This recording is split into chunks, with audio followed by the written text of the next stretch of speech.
Israel में America ने अपने जहाज़ों को तैनात कर लिया है। हॉर्मूज में लगातार हमले शुरू हो चुके हैं। तो क्या अगले 48 घंटों में ईरान, इजराइल और अमेरिका के बीच वापस से युद्ध शुरू हो सकता है?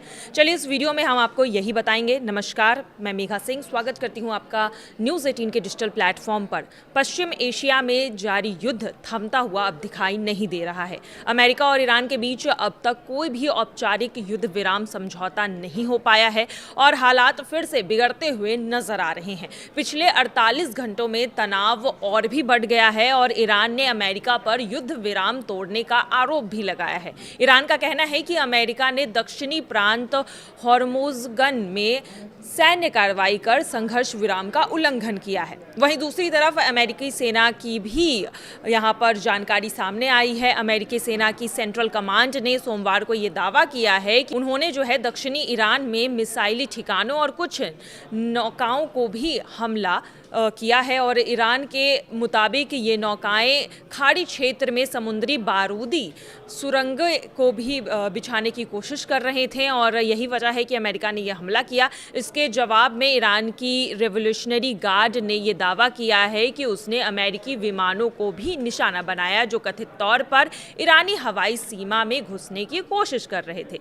ईरान के विदेश मंत्रालय ने बयान जारी कर कहा कि अमेरिकी सेना लगातार गैर कानूनी और उकसावे वाली कार्रवाई कर रही है और पिछले 48 घंटों में उन्होंने सीज फायर का उल्लंघन भी किया है। ईरान युद्ध में अब तक क्या क्या हुआ है, चलिए ये भी हम आपको बता देते हैं।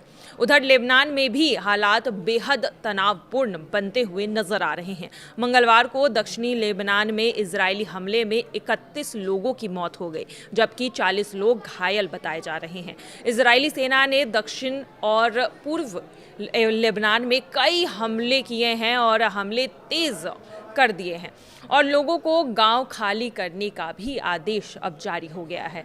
लगातार हो रहे हमलों की वजह से दक्षिणी लेबनान में दहशत का माहौल है। बड़ी संख्या में लोग अपने घर को छोड़कर सुरक्षित इलाकों की ओर भाग रहे हैं। बताया जा रहा है कि इजरायली जमीनी सेना भी लेबनान क्षेत्र के अंदर तक आगे बढ़ रही है। तेहरान से मिली रिपोर्ट के मुताबिक ईरानी अधिकारी अमेरिका की कार्रवाई को खुलेआम युद्ध विराम का उल्लंघन बता रहे हैं। उनका कहना है कि अमेरिकी हमलों के बाद अब वॉशिंगटन पर भरोसा करना मुश्किल हो गया है जिससे शांति वार्ता पर भी असर पड़ सकता है। इसी बीच ईरान की सेना के एक वरिष्ठ प्रवक्ता ने यह भी चेतावनी दी है कि अगर अमेरिका और इजराइल ने फिर से हमला किया तो ईरान पहले से कई ज़्यादा कड़ी कार्रवाई करेगा और व्यापक जवाब भी देगा जिसका असर क्षेत्र से बाहर भी देखने को मिल सकता है। वहीं ईरान के उपराष्ट्रपति मोहम्मद रजा आरिफ ने भी ये कहा है कि